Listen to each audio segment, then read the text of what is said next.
الحمد لله نحمده ونستعينه ونستغفره ونؤمن به ونتوكل عليه ونعوذ بالله من شرور أنفسنا ومن سيئات أعمالنا من يهده الله فلا مضل له ومن يضلل فلا هادي له وأشهد أن لا إله إلا الله وحده لا شريك له وأشهد أن محمدا عبده ورسوله صلى الله عليه وعلى آله وأصحابه وبارك وسلم تسليما كثيرا فإن خير الحديث كتاب الله وخير الهدي هدي محمد صلى الله عليه وسلم وشر الأمور محدثاتها وكل محدثة بدعة وكل بدعة ضلالة وكل ضلالة في النار أو كما قال رسول الله صلى الله عليه وآله وسلم أما بعد اعوذ باللہ من الشیطان الرجیم بسم اللہ الرحمن الرحیم کنتم خیر امت اخرجت للناس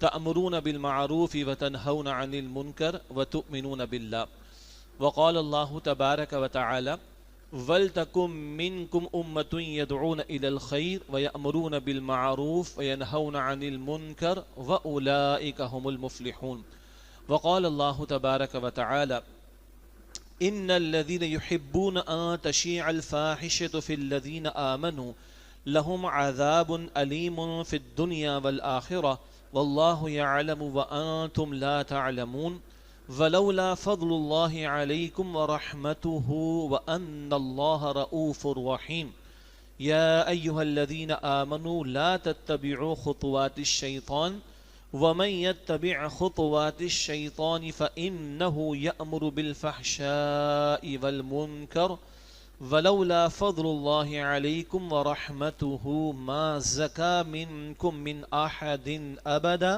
ولكن الله يزكي من يشاء والله سميع عليم صدق الله العظيم اللهم صل على محمد وعلى آل محمد وبارك وسلم ربی یسر ولا تعسر وتمم بالخیر ربی اشرح لی صدری ویسر لی امری واحلل عقدۃ من لسانی یفقهوا قولی واجعل لی وزیرا من اہلی آمین یا رب العالمین۔ سب سے پہلے میں اللہ تعالیٰ کا شکر ادا کرتا ہوں، اس کے فضل و کرم سے ایک بہت اہم بنیادی اور مستقل موضوع کی یاد دہانی کے لیے ہم جمع ہوئے ہیں، اور میں اپنی تنظیم اسلامی کے رفقاء و ساتھیوں کی طرف سے آپ تمام حضرات، خواتین، نوجوانوں اور بچوں کا شکریہ ادا کرتا ہوں کہ آپ نے ہمارے ساتھیوں کی اس دعوت کو قبول کیا ہے۔ اللہ تعالیٰ اپنے اس گھر میں، اس مسجد میں ہمارا جمع ہونا بھی قبول فرمائے، اور موضوع آپ کے علم میں حیا اور ایمان۔ موضوع نیا تو نہیں ہے اور بہت بنیادی باتیں تو ہم سب کے علم میں ہیں، لیکن کئی مرتبہ غفلت کی وجہ سے، دجالی فتنے کی شدت کی وجہ سے، کہیں شیطان کے حملوں کی وجہ سے، کہیں بے خدا تہذیب جو اس عالم پر بہرحال مسلط ہے اس کے اثرات کی وجہ سے، اور کہیں نفس کی شرارتوں کی وجہ سے ہم بھول جاتے ہیں، غفلت میں مبتلا ہو جاتے ہیں۔ اس تعلق سے اس موضوع کی یاد دہانی اور اس کے مختلف گوشوں اور پہلوؤں پر کلام ضروری ہے۔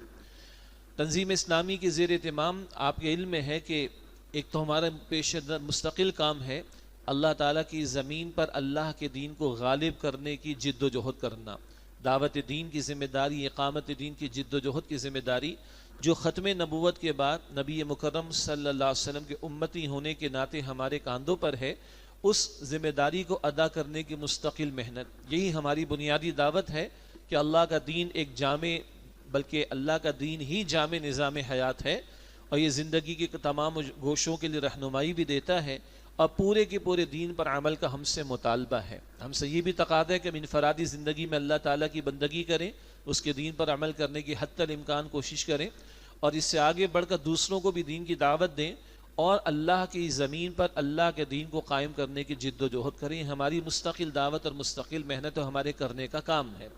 البتہ اسی ذیل میں امتی ہونے کے ناطے اور نبی اکرم صلی اللہ علیہ وسلم کی امت میں شامل ہونے کے ناطے ایک بڑی بھاری ذمہ داری ہم پر امر بالمعروف نہی عن المنکر کی بھی ہے۔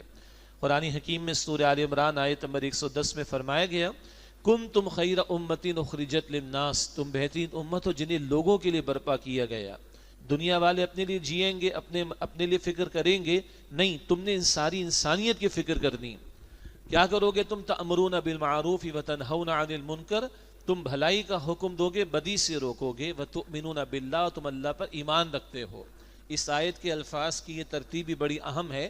مفتی شفیع صاحب رحمۃ اللہ علیہ نے بھی لکھا اور فرمایا کہ یہاں ایمان کا ذکر بعد میں ہے، عمل کا ذکر پہلے ہے۔ حالانکہ قرآن حکیم میں ایمان کا ذکر پہلے آتا ہے، عمل کا بیان بعد میں آتا ہے، لیکن خیر امت والی آیت میں عمل پہلے ہے، ایمان بعد میں ہے۔ کیا مطلب؟ تم کلمہ پڑھ کر مطمئن ہو کر بیٹھے رہ جاؤ تو اس میں کوئی فضیلت نہیں ہے۔ کلمہ تو پہلے بھی لوگوں نے پڑھا، جب نوح علیہ السلام زمین پر موجود تھے تو انہی کی دعوت قبول کرنا یہی مقصود تھا، انہی کا کلمہ پڑھنا یہی مقصود تھا۔ جب عیسیٰ علیہ السلام موجود تھے تو انہی کی دعوت قبول کرنا، انہی کا کلمہ پڑھنا یہی مطلوب تھا، یہی مقصود تھا۔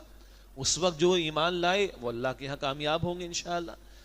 لیکن آج چوائس یہ ہے کہ محمد مصطفیٰ علیہ السلام کو مانا جائے، ان کی ختم نبوت کو تسلیم کیا جائے، اور ہاں پچھلے تمام انبیاء کو بھی مانا جائے، لیکن اس میں فضیلت کہاں سے ہے؟ آج چوائس یہ ہے، پہلے چوائس تھا نوح علیہ السلام کی دعوت، پہلے چوائس تھا ہود علیہ السلام کی دعوت، پہلے چوائس یہ معاملہ تھا صالح علیہ السلام کی دعوت۔ تو محض کلمہ پڑھ کر ایک امتی مطمئن ہو جائے تو یہ امتی والا کام نہیں۔ امت کو کام کے لیے کھڑا کیا گیا، محض ایمان لا کر بیٹھ رہنے کے لیے نہیں، بلکہ امت کو امت والے کام کے لیے کھڑا کیا گیا جو پہلے حضور انجام دے رہے تھے صلی اللہ علیہ وسلم۔ قرآن کریم میں سورہ آراف کی آیت نمبر 157 میں ذکر آتا ہے، یأمرہم بالمعروف وینہاہم عن المنکر، اللہ کے رسول مکرم صلی اللہ علیہ وسلم ان کو معروف کا حکم دیتے ہیں، منکر سے روکتے ہیں۔ اب ختم نبوت کے بعد یہ امر بالمعروف نہیں عن المنکر کی ذمہ داری امت کے کاندھوں پر ہے، امت اس کام کے لیے کھڑی کی گئی، جیسے کہ آل عمران آیت نمبر 110 کا ذکر ہوا۔ البتہ اگر امت کی عظیم اکثریت سو رہی ہے، کیسی سو رہی ہے؟ فجر میں بھی سو رہی ہوتی ہے، عشاء میں کچھ اور معاملات ہوا کرتے ہیں، نماز سے بھی دوری کے بعد قرآن حکیم بند پڑا ہے، محمد مصطفیٰ علیہ السلام کا لایا ہوا دین مغلوبیت کے دور سے گزر رہا ہے، مگر امت کو پریشانی کوئی نہیں۔ گھر کی چھت کے گرنے کا بڑا افسوس ہوتا ہے، شریعت کے حکم ٹوٹے کو تکلیف نہیں ہوتی، امت تو سو رہی۔ تو کم سے کم جن میں تھوڑی بہت رمق ہو، تھوڑی بہت غیرت ہے، وہ تو کھڑے ہوں۔ تو اگر پوری امت یہ کام نہیں کر رہی تو پھر قرآن حکیم فرماتا ہے سورہ آل عمران آیت نمبر 104 میں، وَلْتَكُمْ مِنْكُمْ أُمَّةٌ يَدْعُونَ إِلَى الْخَيْرِ، چاہیے کہ تم میں سے گرو ایک جماعت جو خیر کی طرف بلائے۔ خیر بھلائی کے معنی میں بھی آتا ہے، اور خیر کا لفظ قرآن حکیم میں قرآن حکیم کے لیے بھی آتا ہے۔ سورہ نحل کی آیت نمبر 30 میں ہے، ایمان والوں سے پوچھا جاتا ہے کہ تمہارے رب نے ماذا انزل ربکم، تمہارے رب نے کیا نازل کیا؟ قالوا خیرا، وہ کہتے اللہ نے خیر نازل فرمایا۔ تو بھلائی کی طرف، نیکی کی طرف، خیر کی طرف بلانا بھی اور قرآن حکیم کی طرف بلانا بھی چاہیے۔ وَلْتَكُمْ مِنْكُمْ أُمَّةٌ يَدْعُونَ إِلَى الْخَيْرِ، چاہیے تم میں سے گرو ایک جماعت ہو جو لوگوں کو خیر کی طرف بلائے، بھلائی کی طرف بلائے، قرآن کی طرف بلائے، وَيَأْمُرُونَ بِالْمَعْرُوفِ، معروف کا حکم دے، وَيَنْهَوْنَ عَنِ الْمُنْكَرِ، اور منکر سے روکے، وَأُولَئِكَ هُمُ الْمُفْلِحُونَ، اور یہی لوگ فلاح پانے والے ہیں۔ بعض لوگوں کی ایک رائے ہے کہ کچھ لوگ کر لیں تو ٹھیک ہے، تو ٹھیک ہے، اگر کچھ لوگ ہی کامیاب ہونا چاہتے ہیں تو ٹھیک ہے، لیکن آپ اور میں ہم سب اگر کامیاب ہونا چاہتے ہیں تو یہ کرنا پڑے گا۔ باقی عربی اسلوب یہ حصر کا اسلوب ہے، یہی کریں یہی کامیاب ہونے والے ہیں۔ تو چاہیے تم میں سے گروہ ہو، ایک جماعت ہو جو خیر کی طرف بلائے، بھلائی کی طرف بلائے، دعوت دے قرآن پاک کی طرف، قرآن کی طرف رجوع کروائے، اور نیکی کا حکم دے، بدی سے روکے، اور یہی لوگ وَأُولَئِكَ هُمُ الْمُفْلِحُونَ، یہی لوگ فلاح پانے والے ہیں۔ اللہ ہمیں ان میں شامل فرمائے۔ ہاں، یہ امر کا لفظ جو ہے اس میں حکم کا ترجمہ بھی کیا ہے، اور ترجمہ یہی کرتے ہیں عام طور پر ہم، نیکی کا حکم دینا۔ حکم تب دے سکتے جب اختیار ہو۔ میں ایک حد تک اپنے بچے کو حکم دے سکتا ہوں، اپنے گھر میں میرا اگر حکم دائرہ کار ہے، حکم دے سکتا ہوں۔ کیا محلے والوں کو حکم دے سکتا ہوں؟ نہیں دے سکتا۔ تو امر بالمعروف کا یہ ترجمہ کہ نیکی کا حکم دیا جائے، مطلوب تو ہے، نہیں عن المنکر، بدی سے روکا جائے، مطلوب تو ہے بالیت، طاقت سے۔ لیکن اگر طاقت نہیں ہوگی تو دعوت ہوگی، تبلیغ ہوگی، ترغیب ہوگی، تشویق ہوگی، سمجھایا جائے گا، واعظ ہوگا، نصیحت ہوگا، لیکن مطلوب تو ہے کہ یہ ریاست کی مشینری کی سطح پر بھی ہو۔ چنانچہ سورہ حج کی آیت نمبر 41 میں ہے، ہجرت مدینہ کے سفر کے دوران میں آیت کریمہ آ رہی ہے، اور ایک اسلامی ریاست کا مینیفیسٹو بیان کیا جا رہا ہے. مسلمانوں کو تمکن ملے گا مدینہ شریف میں، بعد میں دین بھی قائم ہوگا، تو تمکن ملے، اختیار ملے، اقتدار ملے، تو کرنے کے کام کیا ہیں؟ سورہ حج کی آیت نمبر 41 میں ذکر آیا الذین ان مکناہم فی الارض اقاموا الصلاة وآتوا الزکاة وامروا بالمعروف ونہوا عن المنکر وللہ عاقبۃ الامور. جنہیں ہم زمین میں اختیار دیں گے، تمکن دیں گے، وہ نماز قائم کریں گے. جو جن کے ہاتھوں میں اختیار اور ہو، اقتدار ہو، حکمراں، ان کا نماز قائم کرنا یہ نہیں جو ابھی آپ نے میں نے عشاء کی نماز ادا کی ہے، نہ، نماز کا پورا نظام ہوگا. ریاست کے ذمے ہے مساجد کا انتظام، ائمہ کا انتظام، مؤذنین کا انتظام. اور جمعہ کون پڑھائے گا؟ مسلمانوں کا اگر ملک ہو، اسلامی ریاست اگر ہو، تو مسلمانوں کا حکمراں جمعہ بھی پڑھائے گا، عید بھی پڑھائے گا. اور اگر ریاست میں تعداد زیادہ ہے تو اس کے نمائندے پڑھائیں گے. اور اگر حکمراں اس قابل نہیں تو کس منہ سے حکمراں بنیں گے وہ ہمارے؟ یہ اپنی جگہ ایک بحث طلب نقطہ ہے، لیکن نماز قائم کریں گے، پورا نظام. وآتوا الزکاۃ، زکوٰۃ دیں گے. حکمرانوں کا، صاحب اختیار لوگوں کا زکوٰۃ دینا ایسا نہیں جیسے ہم میں سے جو لوگ صاحب نصاب ہیں وہ سالانہ اپنی زکوٰۃ نکالتے، نہ، زکوٰۃ کی وصولی کا پورا نظام اور اس کی ترسیل کا، اس کے خرچ کیے جانے کا پورا نظام، یہ ہے اسلامی ریاست کے کرنے کا کام. آگے کیا ہے؟ وَأَمَرُوا بِالْمَعْرُوفِ، معروف کا حکم دیں گے، وَنَهَوْا عَنِ الْمُنْكَرِ، بدی سے روکیں گے. یہ ہے طاقت، یہ ہے قوت نافذہ جو فقہا فرماتے ہیں، یہ ہے پاور ٹو انفورس. تو اختیار جہاں ہوگا وہاں قوت سے قائم و نافذ کیا جائے گا اللہ کے حکم کو، اور قوت سے مٹایا جائے گا منکر کو اور بدی کو. اور اگلے الفاظ بھی بڑے پیارے ہیں، وَلِلَّهِ عَاقِبَةُ الْأُمُورِ، اور تمام معاملات لوٹائے جائیں گے اللہ کی طرف. کیا مطلب؟ حکمراں بنے بیٹھے ہو 22-23 کروڑ پر، اتنا حوصلہ جگر ہے تو سن لو، تمہیں بھی مر کر اللہ کی طرف جانا ہے. ہاں، میرے گھر کا حکمراں میں ہوں، مجھے بھی مرنا ہے. ایک ادارہ چلاتا ہوں، اس کا حکمراں میں ہوں، اختیار میرا ہے، مجھے بھی مرنا ہے. صوبے پہ اختیار ہے تو اس نے بھی مرنا ہے، ملک پر اختیار ہے اس نے بھی مرنا ہے. ہر بندہ یاد رکھے، مرنا ہے، اللہ کی طرف جانا ہے. یہ بڑے گہرے الفاظ ہیں کہ تمہیں طاقت دی تھی، تم نے اس طاقت کو کہاں استعمال کیا؟ اللہ تللے کرنے کے لیے، عیاشیاں کرنے کے لیے، تجوریاں بھرنے کے لیے، لوگوں کی جائیدادوں پر قبضے کرنے کے لیے، اپنے کیسز معاف کرانے کے لیے، قوم کو لوٹنے کے لیے، قوم کو بیچنے کے لیے، یا نماز کے قیام کے لیے، زکوٰۃ کے نفاذ کے لیے، نیکی کا حکم دینے کے لیے اور بدی کو مٹانے کے لیے. اللہ پوچھے گا کلکم راعٍ وکلکم مسئول عن رعیتہ، ہر ایک تم سے راعی ہے، نگہبان ہے، ذمہ دار ہے، اور اس کی رعیت میں اس کے زیر تحت جو لوگ ہوں گے ان کے بارے میں سوال ہوگا. باپ ہے تو اولاد کے بارے میں، شوہر ہے تو بیوی کے بارے میں، آقا ہے تو غلام کے بارے میں، حکمراں ہے تو رعایا کے بارے میں سوال ہوگا. یہاں تو 3-4 بچوں کے بارے میں جواب دہی کا خوف آتا ہے بندے کو، کیا جواب دوں گا میں اللہ کو. اور بڑا حوصلہ لوگوں کو ہوتا ہے کہ 22 کروڑ 23 کروڑ پر حکمرانی کرنا چاہتے ہیں، بڑا جگر ہے ان کا جی. بہرحال یہ ہے ریاست کی سطح پر. تو اب دوسری بات یہ عرض کر رہا ہوں کہ ایک تنظیم اسلامی کی مستقل دعوت ہے. ہم نوٹ کا تقاضا نہیں کرتے اور ووٹ کا تقاضا بھی نہیں کرتے، آپ کو معلوم. ہم کہتے ہیں یہ اللہ کا دین ہے، کامل دین ہے، مکمل دین ہے، پورے کے پورے دین پر عمل کا تقاضا ہے. خود اللہ کی بندگی کرنا، دوسروں کو اللہ کی بندگی کی دعوت دینا اور بندگی والے نظام کو قائم کرنے کی مستقل جد و جہد کرنا، یہ ہماری مستقل دعوت ہے.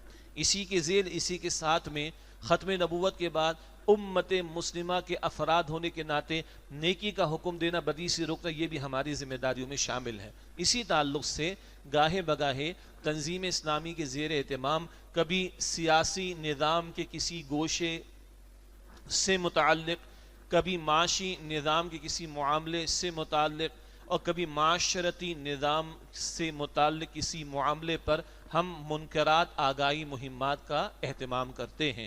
منکر سے روکنا یہ ہمارے ایمان کا تقاضا ہے. آج موضوع ہے حیا اور ایمان، ذرا اس منکرات کا ذکر کر کے آگے پھر حیا اور ایمان پر بھی کلام ہوگا انشاءاللہ تعالی. یہ ہمارے ایمان کا تقاضا ہے. رسول اللہ صلی اللہ علیہ وسلم نے ارشاد فرمایا، من رأى منکم منکرا فلیغیرہ بیدی فإن لم يستطع فبلسانه فإن لم يستطع فبقلبه وذلك اضعف الایمان. جو تم میں سے منکر کو، بدی کو دیکھے اپنے ہاتھ سے بدل دے. اگر ہاتھ سے بدلنے کی طاقت نہیں، زبان سے بدلے. اور اگر زبان کی بھی طاقت نہیں، گو کہ ہے. اگر بالفرض زبان کی طاقت بھی نہیں تو دل میں برا تو جانے، اور ایک مراد ارادہ رکھے کہ جب زبان کی طاقت ہوگی زبان سے بدلوں گا، ہاتھ کی طاقت ہوگی ہاتھ سے بدلوں گا. لیکن اس کو اللہ کے نبی صلی اللہ علیہ وسلم نے فرمایا اضعف الایمان، یہ ایمان کا کمزور ترین درجہ ہے۔ اور ایک اور روایت میں، مسلم شریف ہی کی روایت، وَلَيْسَ وَرَاءَ ذَلِكَ مِنَ الْإِيمَانِ حَبَّةُ خَرْدَلٍ، اس کے بعد تو ایمان رائی کے دانے کے برابر بھی نہیں۔ اگر بدی بدی محسوس نہ ہو، برائی برائی محسوس نہ ہو، منکر منکر محسوس نہ ہو، منکر کے برے ہونے کو بندہ محسوس نہ کرے، اس کے چہرے کا رنگ کبھی نہ بدلے، اس کو اس سے نفرت نہ ہو، تو پھر ایمان کدھر ہے؟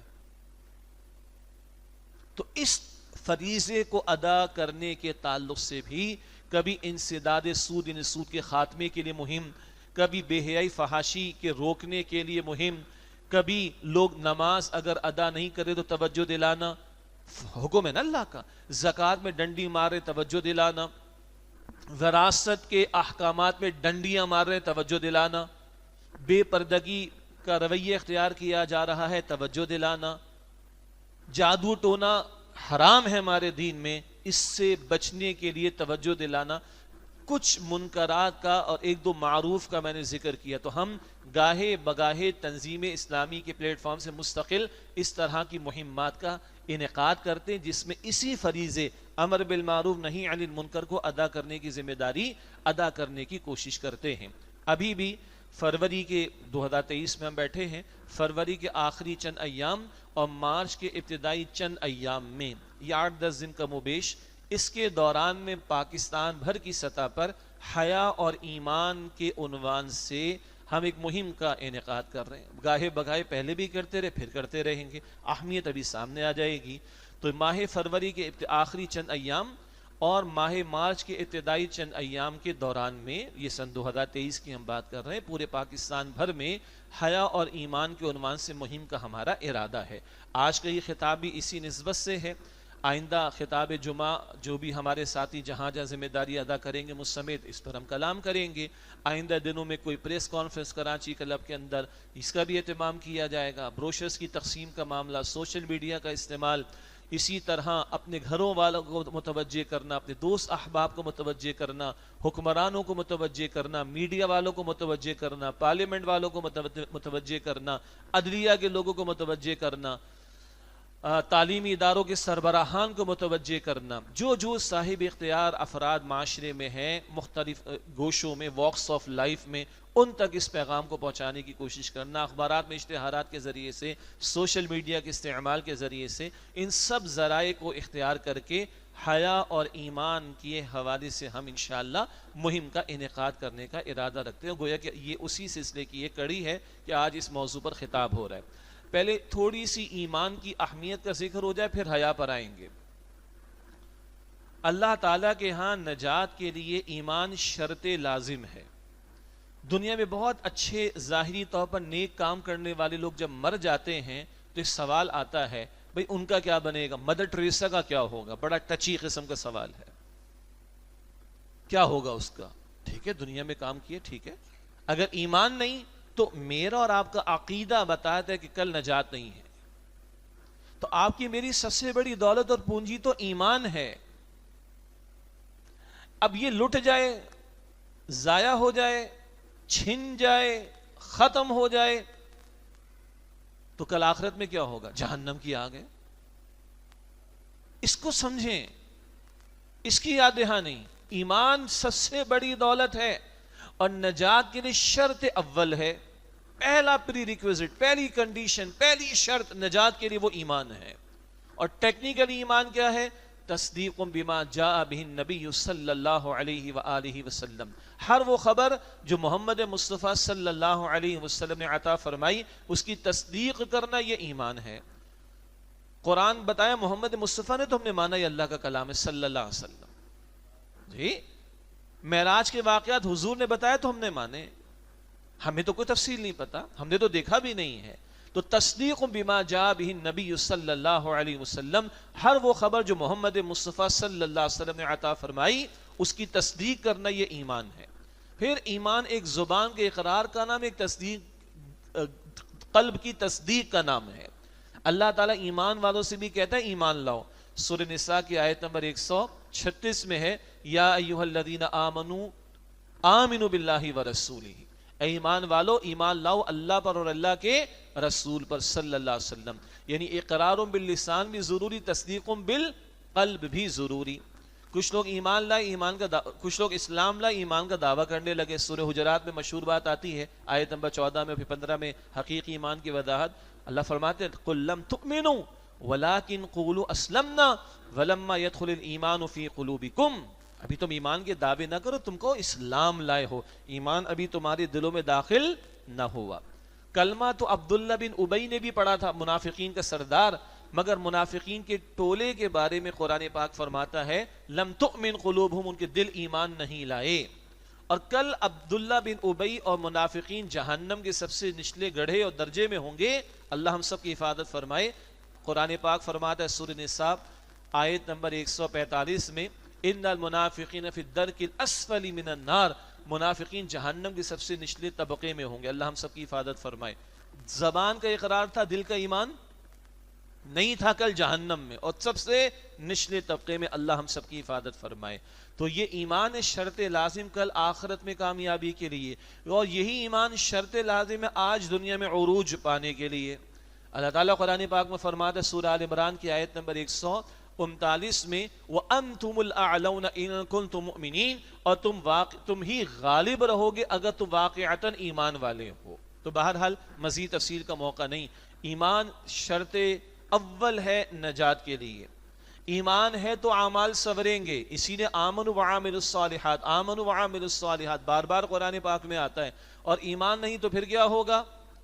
پھر فسادی فساد ہے، فسق و فجور ہے. پھر آدمی شرک کی طرف بھی جائے گا، کفر کی طرف بھی جائے گا، نفاق کی طرف بھی جائے گا، دنیا بھی برباد کرے گا، آخرت بھی برباد کرے گا. سمجھیں خدا را اس کو. اللہ مجھے اور آپ کو اس کی اہمیت کا مزید یقین عطا فرمائے. جی بچے کی میتھس کمزور ہو پریشانی ہوتی ہے، بچے کی انگریزی کمزور ہو پریشانی ہوتی ہے، بچے کی جاب چھوٹ گئی پریشانی ہوتی ہے، بچے کا ایمان جا رہا ہو پریشانی ہوتی. چلے بچہ تو بچہ ہے، ہمارا ایمان جا رہا ہو، دل میں محبت الہی نہ ہو، دل میں محبت رسول نہ ہو، دل میں غیرت دینی نہ ہو،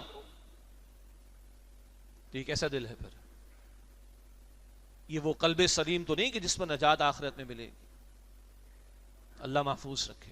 اس دل میں اللہ کی محبت، اس دل میں محمد مصطفیٰ علیہ السلام کی محبت، اس دل میں دین کا ترجیح اول ہونے کا جذبہ، اس دل میں ارادہ کہ راہ خدا میں سب کچھ لگانا، قربان کرنا ہے.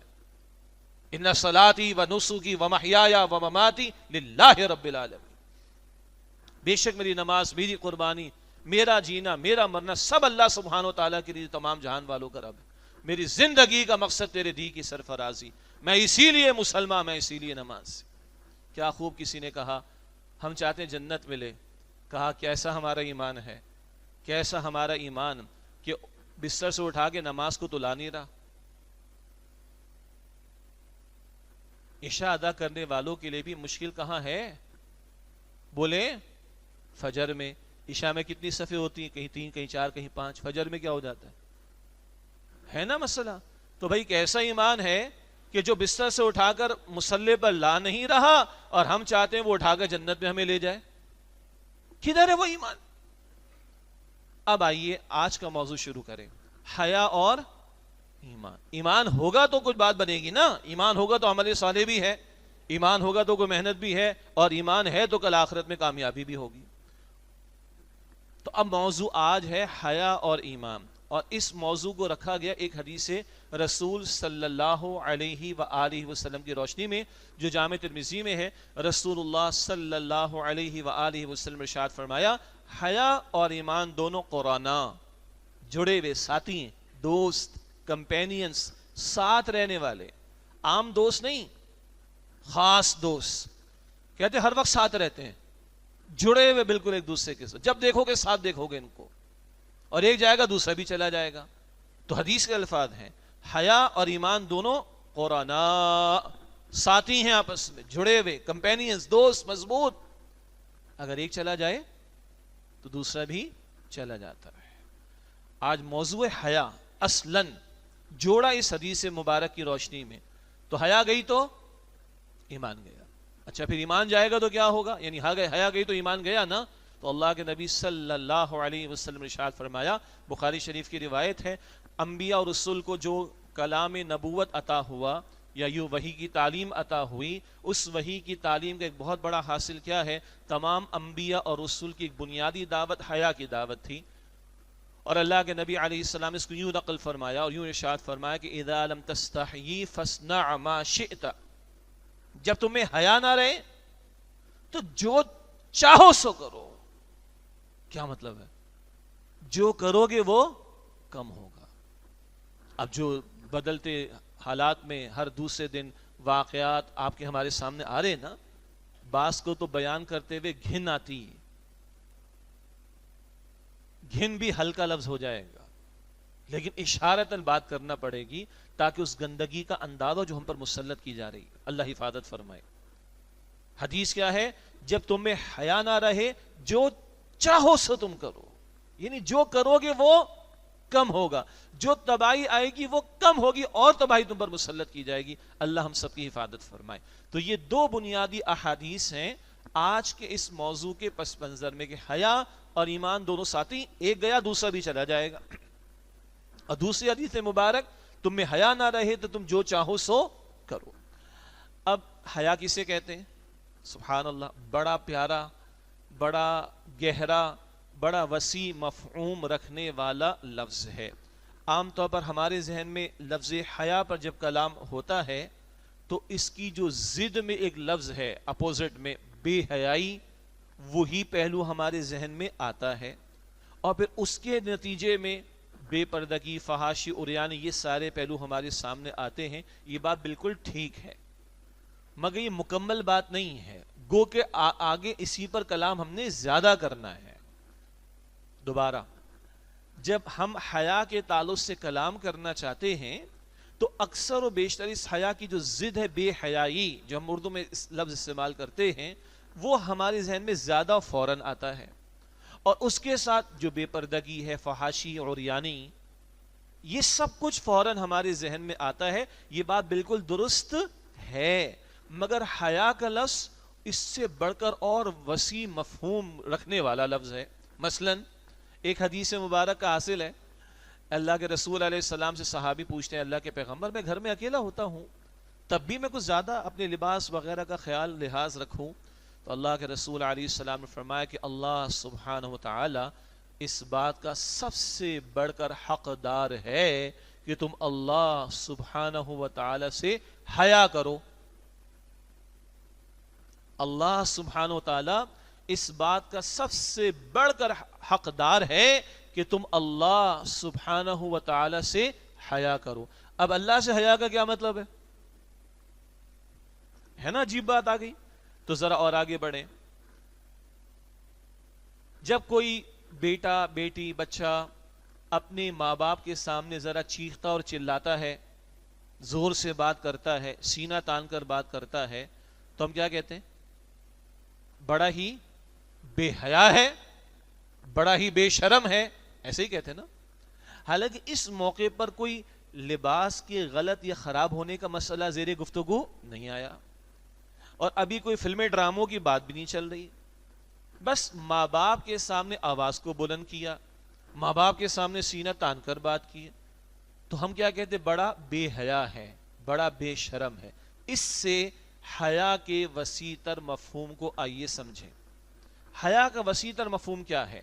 اللہ تعالیٰ نے انسان کو بنایا، اپنی عبادت کے لیے بنایا، متضاد قسم کی صفات بھی رکھیں امتحان کے لیے، اور زندگی کو امتحان قرار دیا. سورہ ملک کی آیت نمبر 2، الذی خلق الموت والحیات لیبلوکم ایکم احسن عملا. اللہ نے موت اور حیات کا سلسلہ قائم فرمایا کہ اللہ تمہارا امتحان لے کہ تم میں سے عمل کے اعتبار سے بہترین کون ہے. میں نے عرض کیا متضاد قسم کے جذبات یا صفات یا صلاحیتیں دی گئیں. سورہ شمس میں ہم پڑھتے ہیں آیت نمبر 8 اور 9 میں فَأَلْهَمَهَا فُجُورَهَا وَتَقْوَاهَا. اللہ سبحانہ وتعالی نے انسان میں فجور، برائی، گناہ کی صلاحیت بھی رکھی، وَتَقْوَاهَا، اور اس کا تقوی بھی رکھ دیا. کامیاب کون ہوگا؟ قَدْ أَفْلَحَ مَنْ زَكَّاهَا، کامیاب وہ جو ہوگا جو اپنے نفس کا تزکیہ کر لے. تزکیہ نفس سادہ سا مفہوم کیا ہے؟ اللہ نے بدی کی صلاحیت بھی رکھی، اللہ نے نیکی کی صلاحیت بھی رکھی. بندہ بدی سے اپنے آپ کو روکنے، بچانے، اجتناب کرنے کی حتی الامکان کوشش کرتا چلا جائے، اور خیر میں، نیکی میں، بھلائی میں خوب سے خوب تر آگے سے آگے بڑھتا چلا جائے. بدی کو دبائے، بدی سے اپنے آپ کو روکے، اور نیکی کے جذبے کو پروان چڑھائے، غالب کرا. یہ تزکیہ نفس ہے. حیا کیا ہے؟ حیا وہ فطری جذبہ ہے جو اللہ تعالیٰ نے پوٹینشلی، اصلاً بنیادی طور پر انسان میں رکھا ہے. وہ جذبہ جو بندے کے اندر بدی سے نفرت پیدا کرتا ہے، وہ جذبہ جو نیکی کو اس کو اچھا کر کے پیش کرتا ہے، وہ جذبہ جو بندے کو بدی سے بچاتا ہے، وہ جذبہ جو بندے کو نیکی پر ابھارتا ہے. یہ جو فطرت انسانی ہے، اس میں بنیادی طور پر نیکی اور بدی کا شعور رکھا گیا ہے. بنیادی طور پر. آگے تفصیل ہے. نیکی اور بدی کا تکمیلی شعور وحی کی تعلیم سے ملتا ہے، اور جو معاشرے اور تہذیبیں وحی کی تعلیم کو ایک طرف رکھ دیں وہ جانوروں کی سطح پر آ جاتے ہیں، اور آ گئے ہیں. آگے مثالیں آ جائیں گی. ورنہ فطرت انسانی میں نیکی اور بدی کا بنیادی شعور، خیر اور شر کا بنیادی تعارف رکھا گیا ہے. ایک تفصیل طلب بات ہے، ہم نہیں آگے جا رہے. البتہ نیکی اور بدی، خیر و شر کا تکمیلی شعور وہ وحی کی تعلیم سے ملتا، اس سے کم تر پر نہیں. لیکن بہرحال یہ ایک فطری جذبہ حیا جو بندے کو خیر کی طرف جو ہے وہ پروان چڑھاتا ہے اور بدی سے اس کو روکتا ہے. اور یہ جذبہ، اس کا اظہار سب سے بڑھ کر کہاں ہو؟ وہ جو حضور نے فرمایا صلی اللہ علیہ وسلم، اللہ تعالیٰ سب سے بڑھ کر اس بات کا حقدار ہے کہ تم اللہ کے ساتھ حیا کرو. ماں باپ نے پال پوس کر کسی کو جوان کیا، ماں باپ نے اس کی زندہ رات کی ساری حاجات کو پورا کیا، باپ نے پیٹ کاٹ کر اپنے بچے کی پرورش کی، ماں نے اپنا خون دے کر اس کو جنم دیا، ماں نے اپنی جان کو جھونکوں میں ڈال کر اپنی رات کی نیند قربان کر کے پال پوس کے بڑا کیا. اور کل بیٹا آگے بڑھ کر گالیاں دیتا ہے، معاذ اللہ، برا بھلا کہتا ہے، ماں باپ سے سختی سے بات کرتا ہے، تو لوگ کیا کہتے ہیں؟ بڑا بے شرم ہے. ایسے ہی نا، بڑا بے حیا ہے، بڑا ناہنجار ہے. تو حیا ادھر بھی مطلوب ہے، حیا سب سے بڑھ کر اللہ سے مطلوب ہے. بندہ اللہ کی نعمتیں استعمال کرے. اور کتنی نعمتیں؟ فَبِأَيِّ آلَاءِ رَبِّكُمَا تُكَذِّبَانِ. اس کا ترجمہ تو سب کو آتا ہے. 2 مرتبہ آیا سورہ ابراہیم میں، سورہ نحل میں، وَإِن تَعُدُّوا نِعْمَةَ اللَّهِ لَا تُحْصُوهَا. اگر تم اللہ تعالیٰ کی نعمتوں کو شمار کرنا چاہو بھی تو شمار نہیں کر سکتے. اللہ کی بے شمار، انکاؤنٹیبل، جن کا شمار ممکن نہ ہو، اتنی نعمت استعمال کرتا ہے، مگر بندہ اللہ کی ناشکریاں کرتا ہے، ناشکری کا رویہ اختیار کرتا ہے، نافرمانی کرتا ہے، اللہ کے احکامات کو توڑتا ہے، اللہ کا خوف نہیں رکھتا، مخلوق کا خوف رکھتا ہے. پکچر کوئی میری نہ لے لے، فلاں برا کام کرتے ہوئے، کوئی دیکھ نہ لے کھڑکی کھول کر، کوئی پردہ ہٹا کر دیکھ نہ لے. بندوں کا خوف ہے، اللہ کا خوف نہیں. کس قدر بے حیائی کی بات ہے. اب حیا کا مفہوم سمجھ آ رہا ہے؟ وسیع تر مفہوم سمجھ آ رہا ہے. قرآن میں اللہ تعالیٰ نے سورہ توبہ میں فرمایا اتخشونہم، کیا تم لوگوں سے ڈرتے ہو؟ فاللہ احق ان تخشوہ ان کنتم مؤمنین. اللہ تعالیٰ اس بات کا زیادہ حقدار ہے کہ تم اللہ کا خوف رکھو اگر تم واقعتاً ایمان والے ہو. یہ ہے حیا کا وسیع تر تصور. بندہ شر سے اپنے آپ کو روکے، خیر میں اپنے آپ کو بڑھائے. جی، رب کے بارے میں جب بات ہوگی تو رب کی اطاعت میں آگے بڑھے اور رب کی نافرمانی سے اپنے آپ کو بچائے. یہ اللہ سے حیا کا تقاضا. مخلوق میں سب برابر نہیں. اللہ کے بعد سب سے بڑا حق محمد مصطفیٰ احمد مجتبیٰ صلی اللہ علیہ وسلم کا. محبت میں اللہ کی محبت، حضور کی محبت صلی اللہ علیہ وسلم. اطاعت میں اللہ کی اطاعت، حضور کی اطاعت ساتھ ساتھ. ٹھیک ہو گیا. ترجیحات میں حضور اوپر، باقی سب نیچے. صحابہ کیا کہتے ہیں؟ آپ پر میرے ماں باپ قربان. یہ جملہ ایسے ہی تھوڑی ہی ہے. سبحان اللہ. سورہ احزاب آیت نمبر 6، النبی اولا بالمؤمنین من انفسہم. نبی علیہ السلام ایمان والوں کے نزدیک ان کی جانوں سے بڑھ کر عزیز اور مقدم ہیں. تو اللہ کے بعد بات آئے گی، حضور کی بات آئے گی صلی اللہ علیہ وسلم. کہیں ساتھ آئے گی؟ اللہ کی اطاعت، حضور کی اطاعت ساتھ ساتھ صلی اللہ علیہ وسلم، اللہ کی محبت، حضور کی محبت ساتھ ساتھ قرآن پاک بیان کرتا ہے۔ اب آئیے دیگر، تو پھر ماں باپ ہیں۔ حدیث شریف میں آیا یا رسول اللہ صلی اللہ علیہ وسلم میرے حسن سلوک کا سب سے بڑھ کر مستحق کون؟ فرمایا تمہاری ماں، پھر کون؟ تمہاری ماں، پھر کون؟ تمہاری ماں، پھر کون؟ تمہارے والد۔ اگلا سوال، حدیث مکمل ہو گئی، ماں ماں ماں، اور پھر کون؟ باپ، پھر کون؟ مرد بیٹھے نا سامنے، پھر کون؟ پھر بیوی آئے گی بھائی، ہاں، اور پھر بھی بچے آئیں گے۔ سمجھ آ رہی ہے؟ ماں ماں ماں، پھر باپ۔ حسن سلوک میں، اتھارٹی میں باپ اوپر ہے، حکم دینے میں باپ اوپر ہے۔ حسن سلوک میں ماں ماں ماں، پھر باپ، پھر حدیث شریف مکمل ہو گئی، پھر کون؟ کلیئر ہے یہ بات؟ ہاں، زلفوں کے اسیر ہو کر ماں باپ کو گھروں سے نکالتے، بے حیا قسم کے لوگ، یہ بے حیائی ہے، بے شرمی، ناہنجاری۔ بیوی کے زلفوں کے اسیر ہو کر، ویسے زلفوں کے اسیر کہیں اور استعمال ہوتا ہے، ماں باپ کے ساتھ سختی کرتے ہو، ماں باپ کو گھروں سے نکالتے ہو۔ انا للہ و انا الیہ راجعون، یہ بھی بے شرمی کی بات ہے، یہ بھی بے حیائی کی بات ہے۔ ہاں، جس ہماری بیٹی یا بہن کا نکاح ہو گیا، یعنی وہ بیوی بن گئی، اس کے لیے اب بڑا حق کس کا ہے؟ اللہ اور اللہ کے رسول کے بعد شوہر کا۔ ٹیکنیکلی کلیئر ہے یہ بات؟ جس خاتون کا نکاح ہو گیا، اب اس کے لیے سب سے بڑا حق اللہ اور اللہ کے رسول علیہ السلام کے بعد کس کا ہے؟ شوہر کا۔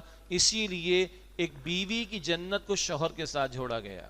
اور عام طور پر حدیث مبارک کیا ہے؟ ماں باپ تمہاری جنت بھی، تمہاری جہنم بھی۔ ابن ماجہ شریف کی روایت، تمہارے ماں باپ تمہاری جنت بھی، تمہاری جہنم بھی۔ بالکل ٹھیک۔ البتہ ترمذی شریف کی روایت میں بھی ہے کہ جس بیوی سے اس کا شوہر راضی ہو، اللہ اس بیوی کو قیامت کے دن اختیار دے گا جنت کے جس دروازے سے چاہے داخل ہو جائے۔ اللہ اکبر کبیرہ۔ الریان کا دروازہ بھی وہاں ہوگا، الصلاۃ کا بھی ہوگا، قتال کا بھی ہوگا، انفاق کا بھی ہوگا، صدقات کا بھی ہوگا۔ سارے دروازے اوپن ہوں گے اس بیوی کے لیے جس سے اس کا شوہر راضی ہو جائے۔ یہ باتیں دو چار کی طرح ہمیں کلیئر رہنی چاہیے۔ موضوع حیا اور ایمان۔ حیا وسیع تر تصور، حیا سب سے بڑھ کر اللہ کے ساتھ ہونی چاہیے۔ حیا ایک وصف ہے، ایک جذبہ ہے فطرت انسانی میں جو خیر کی طرف بڑھاتا ہے، شر سے اجتناب کراتا ہے۔ تو اطاعت الہی میں آگے بڑھنا اور اللہ تعالیٰ کی نافرمانی سے بچنا یہ حیا کا تقاضا ہے، اور سب سے بڑھ کر اللہ حیا کا جو ہے وہ مستحق ہے، حقدار ہے۔ پھر مخلوق خدا کے ساتھ، جیسے کہ ماں باپ کا ذکر آ گیا، بڑوں کا ذکر آ جائے۔ حضور کیا فرماتے صلی اللہ علیہ وسلم؟ جو ہمارے بڑوں کا ادب نہ کرے اور ہمارے چھوٹوں پر شفقت نہ کرے وہ ہم میں سے نہیں۔ تو کوئی بڑا اگر بچے کے ساتھ سختی کرتا ہے وہ بھی بے شرم ہے، بے حیا ہے وہ بھی۔ اللہ کے گھر میں مسجد میں بیٹھے، پرانے مسئلے ہیں، ہم سب نے بھگتے ہوں گے بچپن میں۔ ایک بچہ نظر آ گیا مسجد میں، اب ساروں نے دوربینیں لگا رکھی، پیچھے جاؤ، کونے میں جاؤ، استغفر اللہ۔ اور پہلی سب سے دوسری میں جائے گا، دوسری سے تیسری میں جائے گا، تیسری سے چوتھی میں جائے گا، اس کے بعد کہاں جائے گا؟ مسجد سے باہر جائے گا۔ بے شرمی کی بات ہے، یہ بے حیائی کی بات ہے۔ ہاں، ایک ہے 2 سال کا بچہ جس کو پاکی ناپاکی کی بنیادی باتیں بھی نہیں پتا، ٹھیک ہے ان کو تو نہ لائے۔ تھوڑے بڑے عمر کے بچے ہیں، 7-8 سال 9 سال کے بچے لائے مسجد میں، اور ایک بڑا اپنے ساتھ کھڑا کرے، کیا حرج کی بات ہے؟ ورنہ بولے کہ یہ نماز پڑھنے والے تو بڑے ظالم لوگ ہوتے ہیں، استغفر اللہ، بڑے خوخوار ہوتے ہیں۔ کیا تصور آئے گا ذہن؟ یہی تو تصور آئے گا اس کے اندر۔ تو جو ہمارے چھوٹوں پر شفقت نہ کرے وہ ہم میں سے نہیں، جو ہمارے بڑوں کا ادب نہ کرے وہ ہم میں سے نہیں۔ اولاد آج کل بولڈ ہو گئی ہے، بولڈ انگلش والا، میں کہتا ہوں بے غیرت ہو گئی۔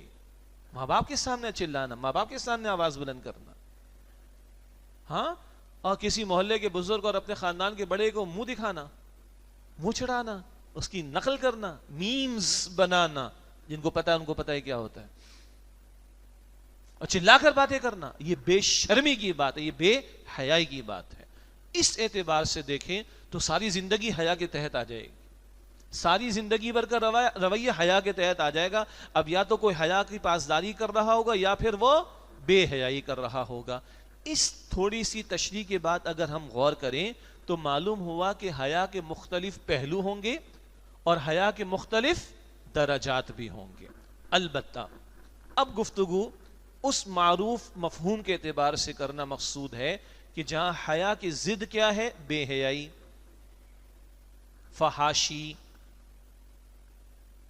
آئیے قرآن حکیم کی میں نے 3 آیات تلاوت کی تھی سورہ نور سے، ان کا تھوڑا پس منظر، ترجمہ اور تھوڑی سی تشریح ہو جائے اور پھر بات کو آگے بڑھائیں گے انشاءاللہ تعالی۔ سورۃ النور ہے، قرآن پاک کا 18واں پارہ ہے۔ سورۃ النور مدنی سورت ہے اور اس کے دوسرے اور تیسرے رکوع میں اللہ سبحانہ و تعالیٰ نے واقع افک کا ذکر کیا ہے۔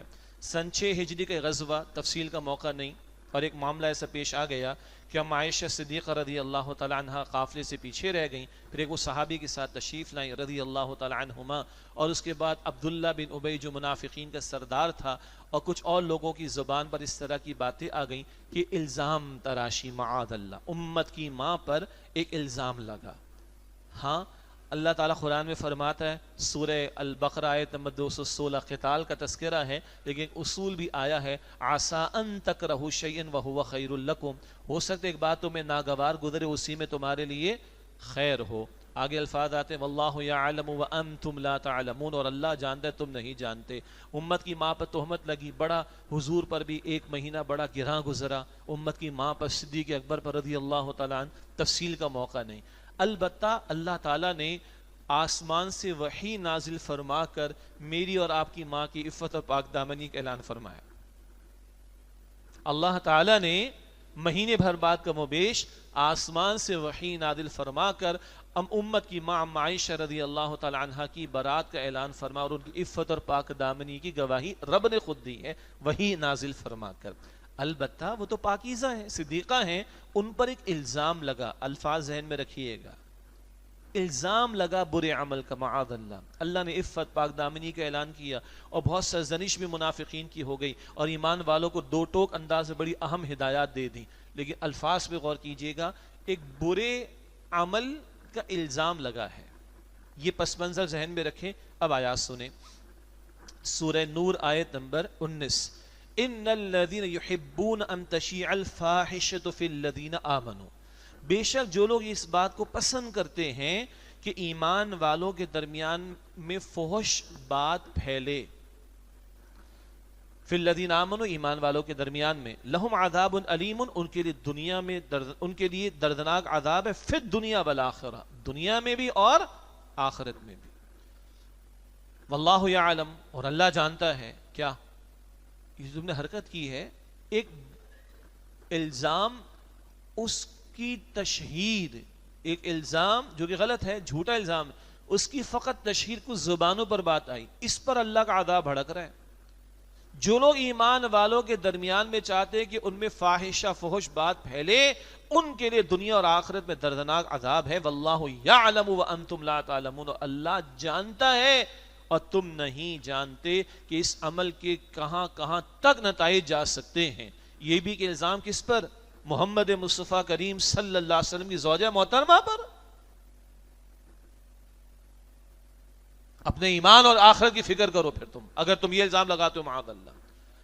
اور ایک برائی کی بات کا الزام، یہ بھی اگر زبان، برائی تو ہے ہی نہیں معاذ اللہ، برائی کا تو معاذ اللہ کو تصور ہی ادھر نہیں ہوا نا۔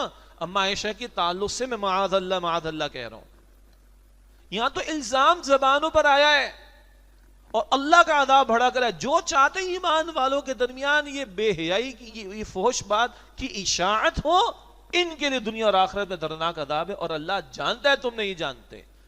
آج کیا ہو رہا ہے؟ یہ تو ایک الزام کی بات زبان پر آنا اور آ کر تو ذہن کہاں کہاں تک جاتا ہے، پھر شیطان کہاں کہاں سے حملے کرے گا، نفس کی شرارتیں کہاں کہاں سے اکساہٹیں پیدا کریں گی، اور کس کس انداز سے گناہ کے لیے بندہ پلان کرے گا، اور کہاں کہاں سے اس کے ذرائع وسائل تلاش کر کے کر ڈالنے کی کوشش کرے گا۔ یہ ایک بات جو کہ برا الزام، جھوٹا الزام، اس بات کا تمہاری زبانوں پر آنا اور اس کا ایمان والوں کے درمیان میں کوئی پھیلانا پسند کر رہا ہے، اللہ کا عذاب بڑا کرے کہ دنیا اور آخرت میں دردناک عذاب ہے، اور اللہ جانتا ہے تم نہیں جانتے۔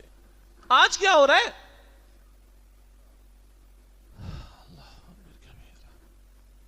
کچھ کہنے کی ضرورت ہے؟ کیا عذاب بھڑکے گا اللہ کا؟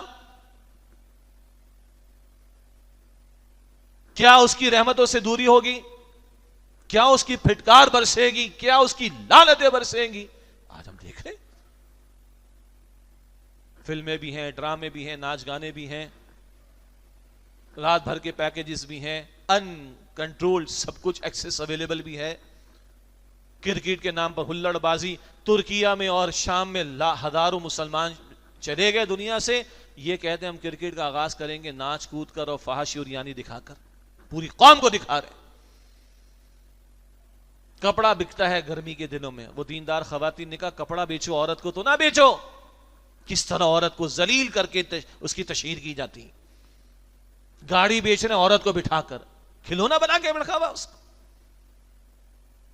اور جو گھروں کے اندر ہے کیسا لباس ہے بچیوں کا، آج بیٹیوں کا لباس کیسا ہے؟ اما عائشہ کی چادر یاد ہے ہمیں؟ آج فاطمہ الزہرا کی حیا کا کوئی لحاظ ہے؟ شادی بیاہ کے موقع پر کیا کچھ نہیں ہوتا، ڈانس بھی ہو رہے ہیں، سارے بے غیرت بن کے دیکھ رہے ہیں، خاندان والے بیٹھ کر دیکھ رہے ہیں، اس کی ویڈیو بنا کر ساری دنیا کو دکھائی جا رہی.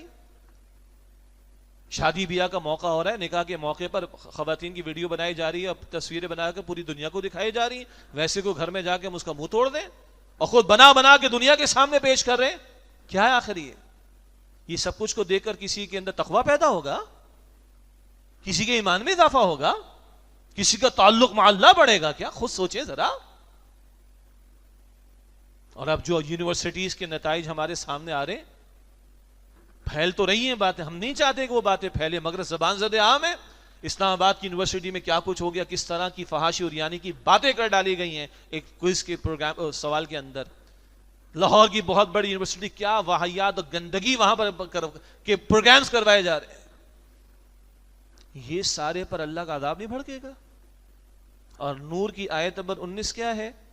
ایک الزام لگا ہے، اس کی بات زبان پر آئی، اللہ کا غضب بھڑک رہے کہ دنیا اور آخرت میں عذاب ہوگا، اور اللہ جانتا ہے تم نہیں جانتے. اگلی آیت میں فرمایا وَلَوْلَا فَضْلُ اللَّهِ عَلَيْكُمْ وَرَحْمَتُهُ، اور اگر اللہ کا فضل تم پر نہ ہوتا اور اس کی رحمت نہ ہوتی. آگے اسلوب محذوف کا بیان کیا جاتا ہے. محذوف کا مطلب ہوتا ہے ایک عبارت یا کچھ الفاظ موجود ہیں، بیان کرنے کی حاجت نہیں، قرآن پاک کا اسلوب ہے.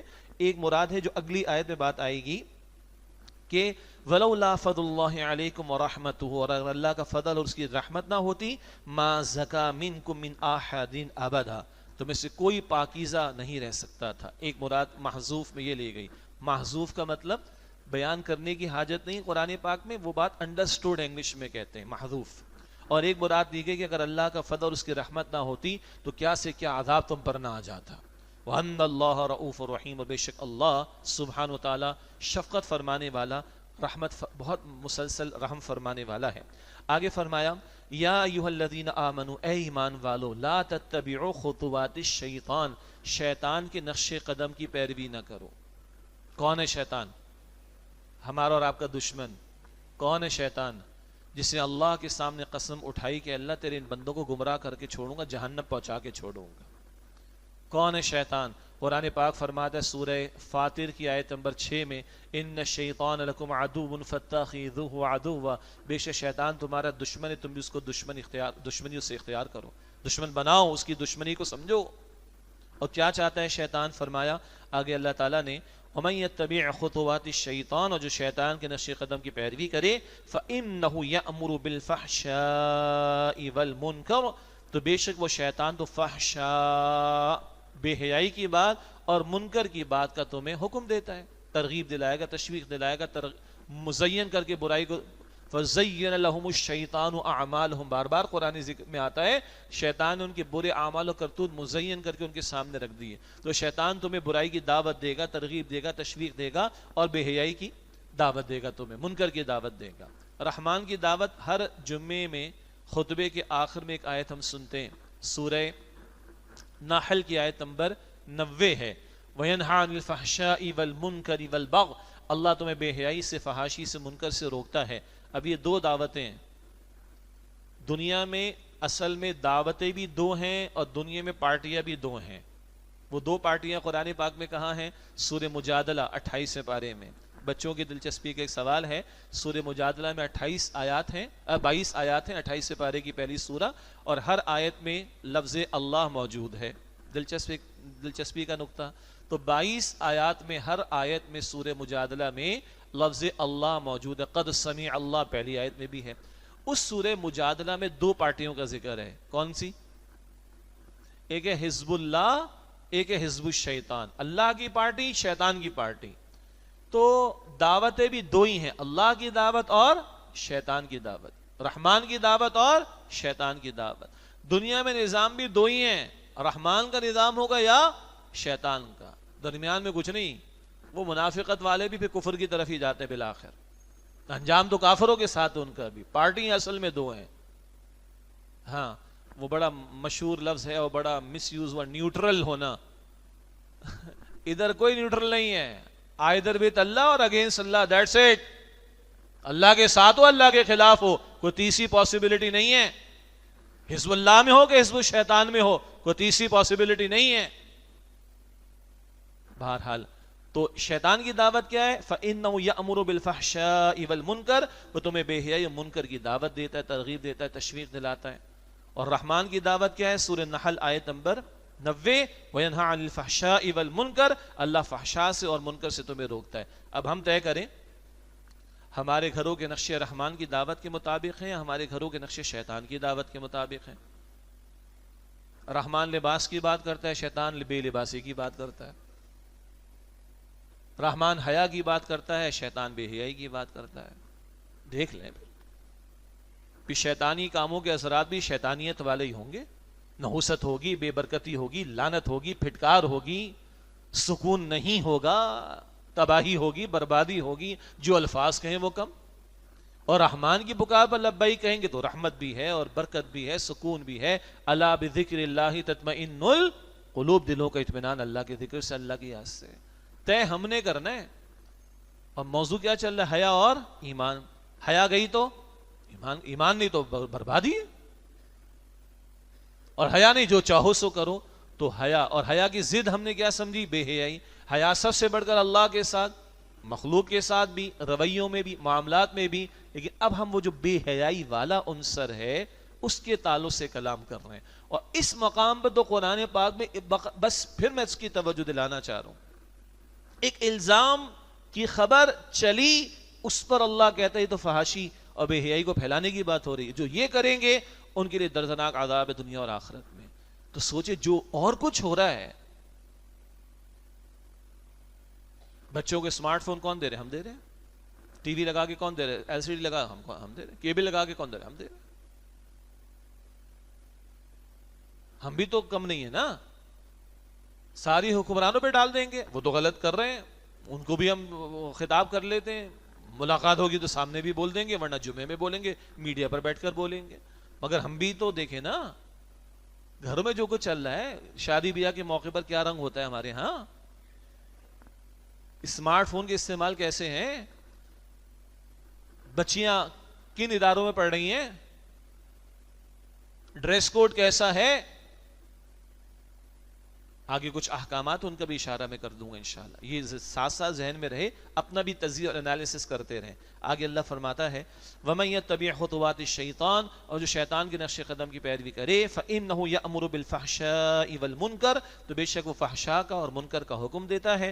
وَلَوْلَا فَضْلُ اللَّهِ عَلَيْكُمْ وَرَحْمَتُهُ، اور اگر اللہ کا فضل نہ ہوتا تم پر اور اس کی رحمت نہ ہوتی، مَا زَكَى مِنْكُمْ مِنْ أَحَدٍ أَبَدًا، تم میں سے کوئی ایک بھی پاکیزہ نہیں رہ سکتا تھا۔ بہت تفصیل ہے اس میں، بات تو چل پڑی زبانوں پر، تمہارے پاس دلیل کیا ہے اس کی؟ 4 گواہ پیش نہیں کرو گے تو حد قذف لگے گی۔ حد قذف کیا ہے؟ کسی پر زنا کی تہمت لگانا، اور 4 گواہ پیش نہ تو 80 کوڑے مارے جائیں گے۔ اللہ نے ایک عورت خاص طور پر، اور مرد کے لیے بھی بہرحال ہے، اس کی عفت اور پاک دامنی یا اس کے اوپر الزام تراشی کے معاملے کو اتنا بھاری رکھا ہے، 4 گواہ پیش نہیں کرو گے 80 کوڑے لگیں گے۔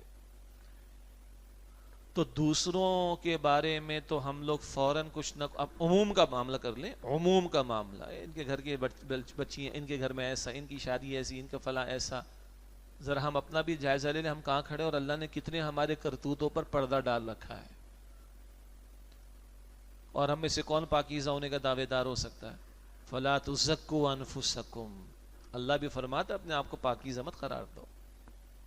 اللہ کو خوب پتہ ہے کون جو ہے مزکا ہے، کس کا تزکیہ ہو گیا، کون متقی، اللہ کو خوب معلوم، اور اس کی توفیق کے بغیر ممکن نہیں.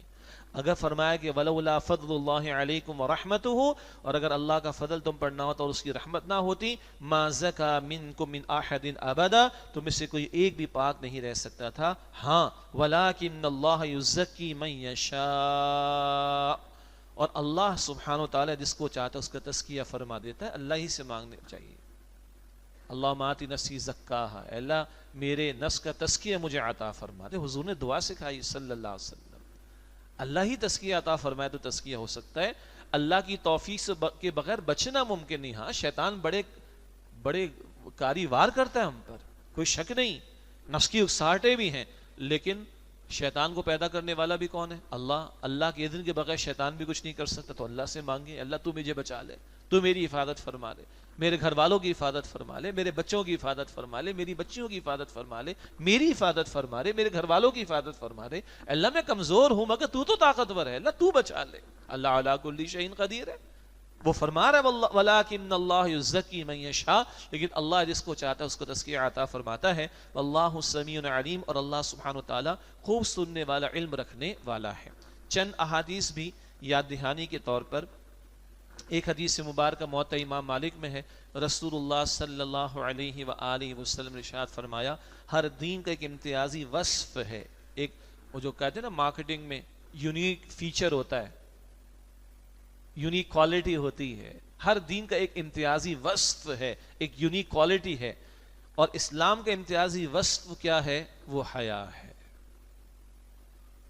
اور اللہ کے رسول علیہ السلام کی حیا کے بارے میں صحابہ کیا فرماتے ہیں؟ اللہ کے رسول علیہ السلام کے بارے میں صحابہ فرماتے ہیں کہ اللہ کے رسول مکرم صلی اللہ علیہ وسلم ایک کواری پردہ کرنے والی لڑکی سے بھی زیادہ حیا کرنے والے تھے. ایک کواری پردہ کرنے والی لڑکی سے بھی زیادہ حیا کرنے والے تھے رسول اللہ صلی اللہ علیہ وسلم. اور ان کی لخت جگر فاطمہ الزہرا رضی اللہ تعالی عنہا کیا فرماتی ہیں کہ میرا جنازہ اٹھانا رات کی تاریکی میں. ہمیں معلوم ہے مرد کے کفن کے حصے یا کپڑے 3 ہوتے ہیں، عورت کے کفن کے کپڑے 5 حصے ہوتے ہیں، اتنا پوشیدہ. اور بی بی فاطمہ الزہرا فرماتی ہیں میرا جنازہ رات کی تاریکی میں اٹھانا. ایسے تھوڑی لخت جگر محمد مصطفیٰ علیہ السلام کی، ایسے تھوڑی خاتون جنت ہیں. سنیں ہماری بہنیں، ہماری بیٹیاں، جب حیا فاطمہ الزہرا کی ہو، جب حیا فاطمہ الزہرا کی ہو تب حسن اور حسین پیدا ہوتے ہیں اور اللہ کی راہ میں شہادت پاتے ہیں. اور جب مائیں فلمیں ڈرامے ناچ گانوں میں لگی ہوں تو پیدا ہونے والی نسل کیا ہوگی ہم سب کو پتہ ہے. کون سی شہادت، کون سا دین، کون سا جان مال کو اللہ کے لیے لگانا. اب جان مال لگ رہا ہے کسی کی زلفوں کے اسیر ہونے میں، بس ایک گھر بن جائے، اچھی سی گاڑی ہو جائے، جوان ہے تو اچھی سی دلہن مل جائے، بچوں کا معاملہ سیٹل ہو جائے، مر کے دنیا سے چلا جائے. اتنے سے کام کے لیے اللہ نے اس امت میں پیدا کیا ہے؟ اتنے چھوٹے کام کے لیے اللہ نے مجھے اور آپ کو اس امت میں کھڑا کیا ہے؟ نہ. وجتباکم، اللہ نے تمہیں چنا ہے بڑے کام کے لیے. تمہیں محمد مصطفیٰ علیہ السلام کا امتی بنا کر کھڑا کر کے ساری دنیا کی ذمہ داری تم پر ڈالی گئی ہے. تو وہ حیا ماؤں میں ہوگی تو حسن اور حسین کے اوصاف کی کوئی جھلک نظر آئے گی رضی اللہ تعالی عنہما. ان کے درجات تو بلند ہیں لیکن کوئی جھلک نظر آئے گی. بہرحال چند اور احادیث مبارکہ اللہ کے نبی صلی اللہ علیہ وسلم نے ارشاد فرمایا، ترمذی شریف کی روایت ہے، بے حیائی جس شے میں ہوتی ہے اسے عیب دار بنا دیتی ہے. اور جن معاشروں میں بے حیائی کا، اب یہ پہلو جو ہم سمجھ رہے ہیں، وہ معاشرے گندگی کا ڈھیر بنے ہوئے ہیں. وہاں کتے اور بلیوں سے محبت ہے، خاندان برباد ہو چکا ہے. وہاں جانوروں کے ساتھ برے عمل کرنے کی چھوٹ ملی ہوئی ہے، کہتے ہوئے مجھے شرم آتی ہے. وہاں انسیسٹ کے کیسز، محرم کے ساتھ بدکاری عام ہو چکی ہے. گندگی کے ڈھیر بنے ہوئے وہ معاشرے، حضور فرما رہے ہیں بے حیائی جس شے میں بھی ہوتی ہے اسے عیب دار بنا دیتی ہے، اور حیا جس شے میں بھی ہوتی ہے اسے خوبصورت بنا دیتی ہے۔ حیا ہوگی، حیا نہ ہو تو جو چاہو سو کرو، تباہی ہے نا۔ حیا ہوگی تو بہترین اعمال ہوں گے، بہترین کردار ہوگا، بہترین گھرانے ہوں گے، بہترین اخلاق ہوں گے، بہترین رویے ہوں گے، پھر ایثار بھی ہوگا، قربانی بھی ہوگی، محنت تعاون بھی ہوگا، چھیننے کی بات نہیں ہوگی، لوٹنے کی بات نہیں ہوگی، دینے کی بات ہوگی، اپنا حصہ دینے کی بات ہوگی۔ حیا جس شے میں بھی ہوتی ہے اسے خوبصورت بنا دیتی ہے۔ ابن ماجہ شریف کی روایت، اللہ کے رسول مکرم صلی اللہ علیہ وسلم نے فرمایا جب کسی قوم میں اعلانیہ طور پر بے حیائی فروغ پا جائے تو ان پر طاعون کو مسلط کر دیا جاتا ہے اور ایسی بیماریوں میں مبتلا کر دیا جاتا ہے جن کا پچھلی قوموں نے نام تک نہیں سنا ہوتا، اور یہ پوری دنیا کا مسئلہ ہے، نام تک وہ بیماریوں کا کبھی نہیں سنا۔ کب؟ جب بے حیائی فروغ پائے تو اللہ طاعون، پلاگ جسے انگلش میں کہتے ہیں، طاعون جیسے مرض میں مبتلا کرتا ہے اور ایسی بیماریوں میں جن کا نام پچھلی قوموں نے نہیں سنا ہوتا۔ اللہ کے نبی علیہ السلام کی حدیث ترمذی شریف میں آپ نے فرمایا کہ حیا ایمان کا حصہ ہے اور اہل ایمان جنت میں ہوں گے، بے حیائی ظلم ہے اور ظالم جہنم میں جائیں گے۔ تو حیا جنت کی طرف لے جانے والی شے اور بے حیائی جہنم کی طرف لے جانے والی شے۔ آپ کا میرا ایمان جڑا ہوا ہے حیا کے ساتھ، آپ کی میری نجات منسلک ہے حیا کے ساتھ۔ حیا ہے تو ایمان ہے، حیا نہیں تو ایمان نہیں، حیا ہے تو جنت ہے، حیا نہیں تو پھر جہنم ہے۔ یہ اتنا بڑا موضوع اور زندگی بھر کا موضوع، ادھر کا بھی موضوع اور ادھر کا بھی موضوع ہے، آخرت بھی نجات اس حیا کے ساتھ جڑی ہوئی ہے۔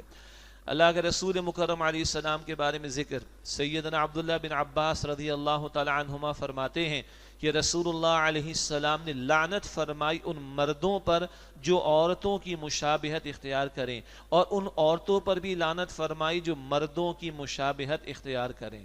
لعنت کا مطلب ہوتا ہے رحمت سے دوری۔ ہم حضور کی دعا اور شفاعت کے طلبگار ہیں، حضور لعنت فرما رہے ہیں۔ اور علماء نے لکھا کہ جس معاملے پر، جس کام پر قرآن پاک میں اللہ نے اور حدیث مبارک میں رسول اللہ علیہ السلام نے لعنت فرما دی وہ کبیرہ گناہ میں شامل، کبیرہ گناہوں میں شامل ہے۔ لعنت فرمائی اللہ کے رسول نے ان مردوں پر جو عورتوں کی شکل و صورت اختیار کریں اور ان عورتوں پر جو مردوں کی شکل و صورت اختیار کریں۔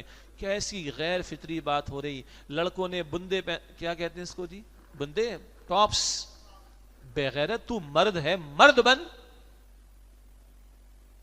پھر وہ جو دنیا جہاں میں گندگی کا ڈھیر، ادھر لگا رکھا، ادھر لگا رکھا، ادھر لگا رکھا، پورا منہ بھر لیا، جانور بن رہے ہو، مسخ کر رہے ہو اپنی صورت کو جو اللہ نے لقد خلقنا الانسان فی احسن تقویم تمہیں قرار دیا تھا، وخلقت بیدی ولقد کرمنا بنی آدم۔ اللہ اکبر، اور تم یہ حلیے بنا رہے ہو آج۔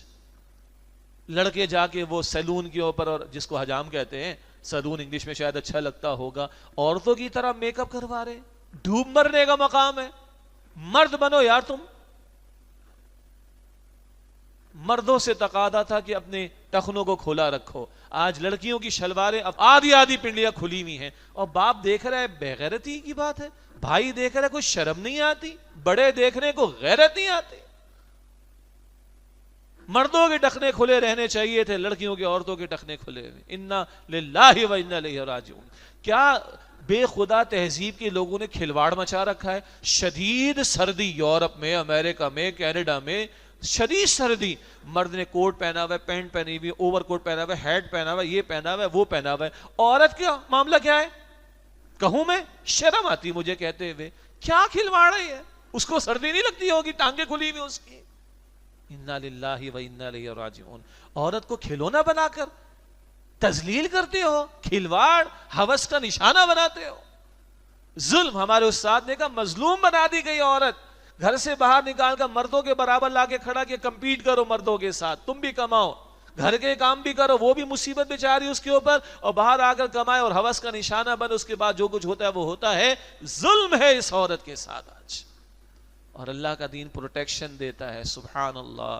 بیٹی کو باپ کی پروٹیکشن دیتا ہے، بہن کو بھائی کی پروٹیکشن دیتا ہے، بیوی کو شوہر کی پروٹیکشن دیتا ہے، شوہر کا انتقال ہو گیا بیٹا جوان، اس کی پروٹیکشن دیتا ہے۔ یہ رشتہ دار نہیں تو دادا ہوگا، نانا، اس کی پروٹیکشن ہوگی، ماموں ہوگا، چچا ہوگا، محرم رشتہ دار، اس کی پروٹیکشن ہوگی، بھتیجا ہوگا، بھانجا ہوگا، اس کی پروٹیکشن ہوگی. سبحان اللہ، کیا پیارا دین ہے ہمارا.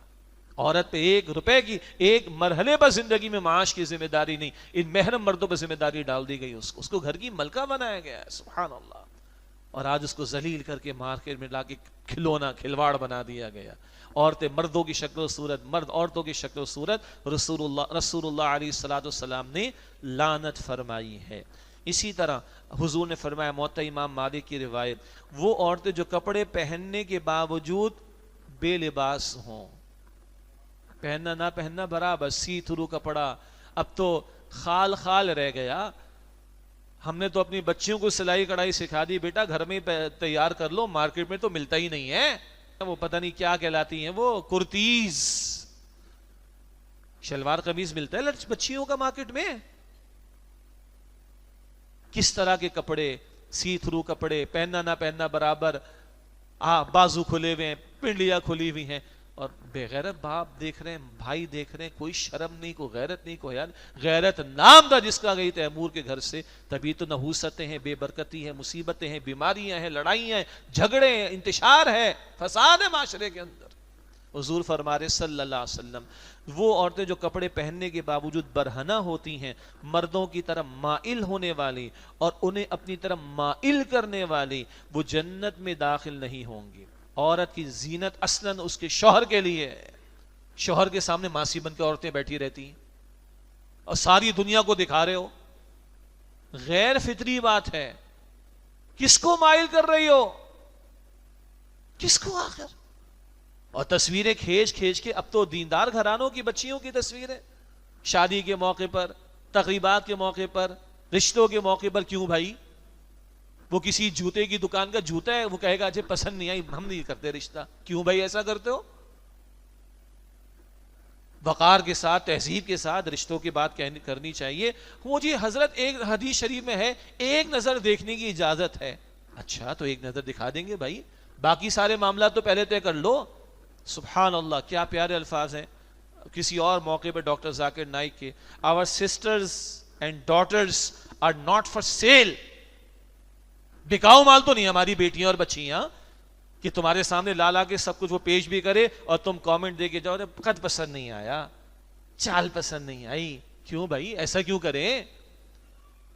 لڑکے کی ماں، لڑکے کی چاچی، لڑکے کی مامی، لڑکے کی بہن، لڑکے کی پھپھو، لڑکے کی نانی، لڑکے کی دادی سب آ کے دیکھ لیں. کیا خیال ہے؟ باقی بایو ڈیٹا لے لو، پڑھی لکھی کتنی ہے، دیندار کتنی، فلاں فلاں، سارے معاملات ہو گئے. نہیں جی ایک نظر بھی دیکھنا ہے تو لڑکی کے ماں باپ کو بٹھا کے دیکھ لو، ایک نظر دیکھ لو، اتنا ہی ہے حدیث شریف میں. نہیں جناب وہ ہوٹل میں بھی اور کافی شاپ پر بھی ہو جائے اور ادھر بھی بلا لیا جائے، ادھر بھی بلا لیا جائے، تنہائی میں بیٹھ کے باتیں، نامحرم ہے وہ تو، اس کی تو کوئی گنجائش قطعاً نہیں ہے. بھائی سمجھ آ رہی ہیں باتیں؟ مجھے پتا ہے میں بڑی بھاری باتیں کر رہا ہوں. افسوس ہوتا ہے دیندار گھرانوں میں، تحریکی لوگوں کے پاس گھرانوں میں، پوری تمام اجتماعیتوں کی بات کر رہا ہوں، نمازی لوگوں کے گھروں میں تصویریں بھی کھنچ رہی ہیں، بن رہی ہیں، مووی بن رہی ہے. ویسے بچی پردہ کرتی ہے، شادی کے موقع فارغ ہو گئی، تقریب کے موقع پر فارغ ہو گئی، دنیا جہاں سے شیئرنگ ہو رہی. یہ کیا بے غیرتی کی بات. وہ عورتیں حضور فرما رہے علیہ السلام جو کپڑے پہننے کے باوجود برہنہ ہوتی ہیں، مردوں کی طرف مائل ہونے والی اور انہیں اپنی طرف مائل کرنے والی، وہ نہ جنت میں داخل ہوں گی اور نہ ہی اس کی خوشبو پا سکیں گی، حالانکہ جنت کی خوشبو 500 برس کی مسافت سے بھی آتی ہے. اللہ ہماری بہنوں اور بیٹیوں کو، ماشاءاللہ تو باپردہ محفل ہے، پاکیزہ محفل ہے، خواتین ہماری بہنیں بیٹیاں پردے میں موجود ہیں اور ان کا اجر بھی زیادہ ہے. اس پرفتن دور میں آج میری بہن بیٹی، آپ کی، ہماری مائیں، ہماری بہنیں، ہماری بیویاں، ہماری بیٹیاں اور ہمارے رشتہ دار خواتین، آج جو اللہ کی بندی اما عائشہ صدیقہ رضی اللہ تعالیٰ عنہا کی چادر اور بی بی فاطمہ کی حیا کی لاج رکھ رہی ہے، اس کا اجر بھی زیادہ ہوگا انشاءاللہ تعالیٰ. اور اگر کسی بہن بیٹی میں تھوڑی کمی ہے، اللہ تعالیٰ اس کے لیے آسانی فرما دے. یہ ماحول کی برکت ہوگی، سب ہو جائے گا آسان انشاءاللہ. البتہ یاد رہے یہ حیا کے معاملہ صرف عورتوں سے متعلق نہیں ہے، یہ مردوں سے متعلق بھی ہے. نگاہوں کی حفاظت، سورہ نور آیت 30 میں پہلے مردوں کو کہا، اور پھر آیت 31 میں عورتوں کو کہا. ستر کے احکامات، ستر وہ حصہ جسم کا جو ہر حال میں چھپانا فرض ہے.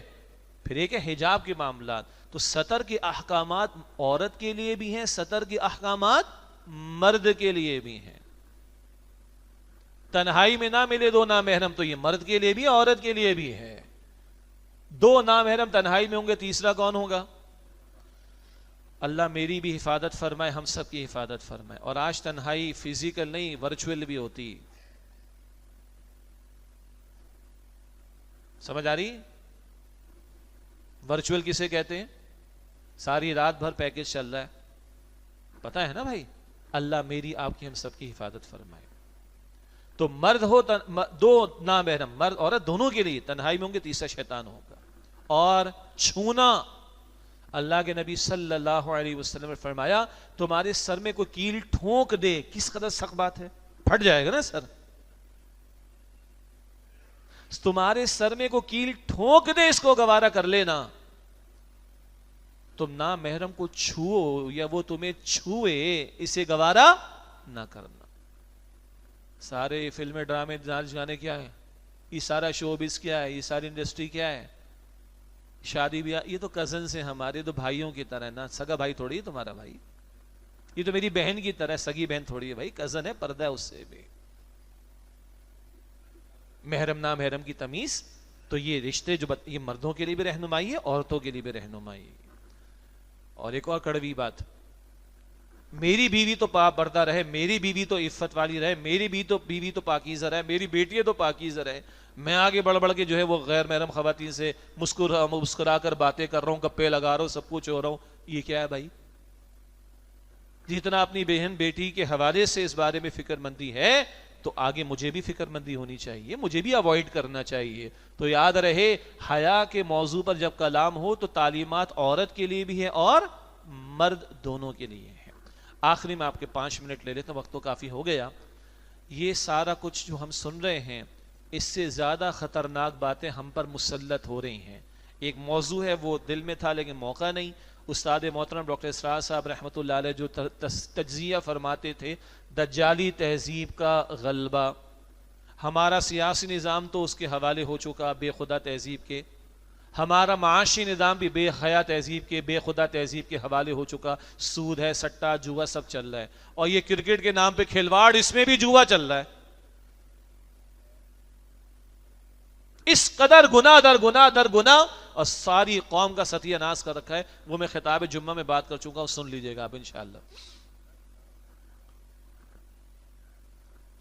تو سیاست گئی ہماری، معیشت گئی ہماری، کچھ معاشرت بچی تھی، کچھ ہمارا خاندانی نظام بچا تھا، کچھ نکاح کا مقدس رشتہ بچا ہے، کچھ یہ محرم رشتوں کی قدر و قیمت اور عفت، عظمت، تقدس موجود ہے، کچھ. اب وہ دجالی تہذیب اور بے خدا تہذیب کا حملہ اس پر ہے. اور وہ سوشل انجینئرنگ کے نام پر جو ہمارے ملک میں اور تعلیمی اداروں میں ہو رہا ہے، اور جس طرح کی خبریں سامنے آ رہی ہیں، اور جس کے نتیجے میں وہ اندر کے جذبات بھڑکتے ہیں، جس جذبے کو دین نے نکاح کے بندھن کے ساتھ جوڑ کر صحیح رخ پر ڈالا ہے. بس میں انہی الفاظ میں بات عرض کرنا چاہوں گا. وہ جذبات غلط جگہ استعمال ہو رہے ہیں، اور عشق و محبت کی داستانیں، لیلا مجنو کی داستانیں، کیا گورنمنٹ کی یونیورسٹیز، کیا پرائیویٹ یونیورسٹیز، اب وہاں چلانے والوں کے الفاظ میں آپ کو عرض کروں تو پریشان ہو جائیں آپ. مجھے معاف کیجئے گا، دل کڑتا ہے خدا کی قسم. اونر کہہ رہے ہیں یونیورسٹیز کے چلانے والے، ارے یہ تو ملنے ملانے کی جگہ ہے بھائی. اب یہ ملنے ملانے کی جگہ، عفتیں جا رہی ہیں، جوانیاں لٹ رہی ہیں، حیا کا جنازہ نکل رہا ہے. شتر مرغ کی طرح کب تک ریت میں سر ڈال کر بیٹھے رہیں گے؟ اور جب تم میں حیا نہ رہے تو جو چاہو سو کرو، پھر جو تباہی آئے گی وہ کم ہوگی. اللہ حفاظت فرمائے. کیا کریں؟ شریعت نے احکامات دیے ستر کے بارے میں، حجاب کے بارے میں. مرد کے لیے بھی ستر کا حکم ہے، عورت کے لیے بھی ہے. لیکن عورت کے لیے ایک ہے جب وہ اپنے محرم کے سامنے ہو تو چہرہ کھلا ہو، ہاتھ پیر کھلے ہو، ٹھیک ہے. سر پہ چادر ہونی چاہیے، سینے پہ ڈال لینا چاہیے، موٹا دوپٹہ ہو، کفایت کر جائے گا. گھر سے باہر جا رہی ہے تو پھر اضافی جلباب سورہ احزاب آیت نمبر 59 میں بڑی چادر، برقع ہو، کوٹ ہو، عبایا ہو، بڑی چادر ہو، سارا جسم چھپا لیا جائے. اور ہم قائل ہیں اسی روایت کے اور اسی رائے کے کہ چہرے کا پردہ بھی شامل ہے نامحرم کے سامنے. امت کی عظیم اکثریت اسی کی قائل ہے. بعض حضرات کی دوسری رائے بھی ہے، اگر کوئی اس رائے پر عمل کر رہا ہے اس کو مبارک، مگر اس رائے میں بھی سارے جسم کو چھپانا شامل ہے. یہاں تو بازو بھی کھلے ہوئے، پنڈلیاں بھی کھلی ہوئی ہیں، میک اپ بھی چل رہا ہے، نامحرم کے ساتھ بھی ہو رہی ہے. لوگ لڑکیاں جاب پر بھی پاکستان سے باہر جا رہی ہیں، آڈٹ پہ جا رہی ہیں، ادھر جا رہی ہے، کھلواڑ ہو رہا ہے، ادھر جا رہے ہیں، اسپورٹس میں جا رہے ہیں، کافی شاپ پر جا رہے ہیں. یہ جو دوسری رائے ہے جس میں وہ چہرے کے پردے کے حوالے سے ذرا نرمی کی بات کرتے، ان چیزوں کی اجازت تو ان کی ابھی نہیں ہے، تو اتنا تو مان لو. لیکن ہم قائل ہیں چہرے کے پردے کے اور اسی پر عامل ہیں، کوشش کرتے ہیں اپنے گھرانوں میں بھی. تو بہرحال سطر حجاب کے احکامات، نگاہوں کی حفاظت کا معاملہ، مرد اور عورت کے آزاد اختلاط سے بچنا. پرانے الفاظ ہو گئے زنانہ مردانہ، ہے نا؟ کیا تھے الفاظ؟ یہ زنانہ ہے، یہ مردانہ ہے. عورتیں یہاں بیٹھیں گی، حضرات یہاں. محرم ہے تو کوئی حرج کی بات نہیں. نامحرم کا معاملہ آ جائے تو محرم جو مرد ہیں ایک جگہ بیٹھ کے کھانا کھا لیں، عورتیں ایک جگہ بیٹھ کے کھانا کھا لیں، سب کا پیٹ بھر جائے گا انشاءاللہ. فری ہونے کی ضرورت نہیں، سیدھی سی بات. ایک چادر لگانی ہے، قنات لگانی ہے، ختم ہو گئی بات. اور گھر میں تو الگ الگ کمرے میں کر لیں، ختم، پیٹ بھر جاتا ہے. جہاز میں ہم بھی سفر کرتے ہیں، آپ بھی سفر کرتے ہیں. مرد اگر ٹرالی چلائے گا اور ہم کھائیں گے تب بھی پیٹ بھرے گا، تو عورت کو وہاں پہ ٹرالی چلوانے کی کیا ضرورت پڑی؟ کیوں عورت کی تذلیل ہو رہی ہے؟ کیوں اس طرح کے معاملات ہو رہے ہیں؟ تو مرد اور عورت کا دائرہ کار الگ ہے. تعلیم اداروں میں تو ستیہ ناس ہو گیا، اختلاط کے نام پر جو کچھ ہو رہا ہے. پھر جو کچھ کیسز سامنے آ رہے ہیں، کچھ بتانے کی ضرورت نہیں. خیال کریں، بیٹیوں کو کہاں بھیج رہے ہیں ہم لوگ؟ بیٹیوں کو کہاں پڑھا رہے ہیں؟ بیٹوں کو تو پھر بھی معاش کی ذمہ داری ڈالنی مشکل ان کی بھی ہے، تو نکاح آسان کریں، ارلی ایج میں نکاح بھی کریں لڑکوں کے، بچانا پڑے گا ان کو ہم نے. لیکن بیٹیوں کو کہاں پڑھا رہے ہیں ہم؟ کیا پڑھا رہے ہیں؟ ان کی اصل ذمہ داری سے متعلق تعلیم ان کو ملنی چاہیے. سیگریگیشن کا معاملہ، حتی امکان اختلاط سے، مرد اور عورت کے اختلاط سے اجتناب کا معاملہ. گھر والوں کی دینی تعلیم کا بندوبست کرنا، گھر والوں کی دینی تربیت کا بندوبست کرنا، پاکیزہ ماحول سے جوڑنے کی کوشش کرنا. یہ شریعت کے جو احکامات ہیں. ہمارے استاد انجینئر نوید احمد صاحب نے ایک کتاب مرتب کی تھی، چہرے کا پردہ. اس میں استاد محترم ڈاکٹر اسرار صاحب رحمۃ اللہ علیہ کے خطاب بھی، شرعی پردہ قرآن و حدیث کی روشنی میں، اور دیگر بڑے قیمتی مضامین چہرے کا پردہ، وہ کتاب حاصل کریں. گھر والوں کی بھی تعلیم و تربیت کا اہتمام ہونا چاہیے. پھر پاکیزہ ماحول سے جوڑیں، دینی اجتماعیت سے جوڑیں، تو انشاءاللہ ان باتوں کی یاد دہانی ہوگی. ورنہ کون پوچھتا ہے آج ان باتوں کے بارے میں؟ اچھے بھلے داڑھی والے ہوتے ہیں، چپ کر کے خاموش کر کے بیٹھے رہتے ہیں. بیٹیاں بیچاری کس طرح تقریبات میں کیا کچھ ہو رہا ہے، یہ سر جھکا کر نہیں چلے گا بھائی، سر اٹھا کر مرد بننا پڑے گا ہمیں. اپنے دائرے کار میں تو عمل کروائیں، سیدھی سی بات. اور کمزوری ہے تو اللہ سے معافی مانگیں، کمزوری اللہ سے قوت کی التجا کرے، دینی اجتماعیت میں جڑیں. یہ مہم اسی لیے ہم نے شروع کی ہے. ہم میڈیا والوں تک بھی بات پہنچائیں گے، تعلیمی اداروں میں بھی پہنچائیں گے، عوام الناس کو بھی پہنچائیں گے، پارلیمنٹ والوں کو بھی پہنچائیں گے، عدلیہ والوں کو بھی پہنچائیں گے، علماء سے بھی گزارش کریں گے. بہرحال اس مہم کا مقصد ان باتوں کی یاد دہانی، اور پھر ریاست کی سطح پر اس پر عمل درآمد کا معاملہ. یہ سارا کچھ جو فحاشی اور یعنی کی کھلی اجازت چل رہی ہے، اس کو روک لگنی چاہیے. کل پرسوں میں نے وہ رشیا کے صدر پیوٹن کی تقریر آئی ہے، 2-2.5 منٹ کا کلپ. اس کا تو رشین میں ہوگا، انگریزی میں ترجمہ. سارے بڑے حکومتی اہلکار بھی، مختلف مذاہب کے لوگوں کو بٹھا رکھا. پیوٹن جو رشیا کا صدر ہے وہ کہہ رہا ہے کہ یہ مغربی تہذیب نے برباد کر دیا، ہمارے نوجوانوں کے ذہن خراب کر دیے، نکاح کے ادارے کو برباد کر رہے ہیں لوگ، مقدس رشتوں کو برباد کر رہے ہیں لوگ. یہ پیوٹن کو سمجھ آ رہی. اور آپ نے نام سنا ہوگا، USSR کا آخری صدر تھا گورباچوف. گورباچوف کے الفاظ مفتی تقی عثمانی صاحب بھی کوٹ کرتے رہے اپنی تقاریر میں. اس نے کہا ایک کتاب کے اندر، گورباچوف USSR کا آخری صدر، ہمیں ایک ایسی تحریک چلانی چاہیے کہ جس عورت کو باہر لا کر ہم نے کھڑا کر دیا، اس کو اس کے اصل ٹھکانے گھر تک کیسے پہنچائیں. جب USSR گورباچوف کا ذکر آتا ہے مجھے یہ جملہ یاد آتا ہے اس کا. اور جب ہم قرآن پڑھتے ہیں، سورہ احزاب پڑھتے ہیں، سورہ احزاب کی آیت نمبر 33 پڑھتے ہیں، وَقَرْنَ فِي بُيُوتِكُنَّ، اپنے گھروں میں قرار پکڑو اور زمانے جاہلیت اولا کی طرح بن ٹھن کر نمایاں ہو کر سج دھج کر باہر نہ نکلو. تو گورباچوف یاد آ جاتا ہے جو یو ایس ایس آر کو کولڈ وار کے دور کا صدر تھا، یو ایس ایس آر کا، امریکہ سے ان کے ساتھ ٹسل چلتی تھی اور جنگ کے خدشات تھے، وہ بھی یہ کہہ گیا. اور ابھی رشیا کے صدر کا پیوٹن کا یہ بیان آیا، او بھائی نکاح، او بھائی گھر، او بھائی مقدس رشتے، او بھائی اقدار، او بھائی ذہنوں کو خراب ہونے سے بچاؤ، یہ تہذیب برباد کر چکی ہے. یہ تو ان لوگوں کی زبانوں سے آ رہی ہے باتیں. ہم تو قرآن کے ماننے والے ہیں، ہم تو محمد مصطفیٰ کے ماننے والے صلی اللہ علیہ وسلم. تو بہرحال اس حوالے سے یہ ہماری مہم اور اسی کا ہم پرچار کریں گے عوام کی، اپنے لیے بھی سب سے پہلے، اپنے گھر والوں کے لیے بھی، عوام کے لیے بھی، حکمرانوں تک بھی، تاکہ وہ امر بالمعروف نہی عن المنکر کا فریضہ بھی ادا ہو. اور حیا بچے گی تو ایمان بچے گا، ایمان بچے گا تو کوئی نیک اعمال بھی ہوں گے، اللہ کی رحمت بھی برسے گی اور کل آخرت میں ہمیں کامیابی مل سکے گی. اللہ تعالیٰ میری آپ کی ہم سب کی حیا کی حفاظت فرمائے اور حیا کے تقاضوں پر عمل کرنے کی توفیق عطا فرمائے. آمین یا رب العالمین. وآخر دعوانا الحمد للہ رب العالمین.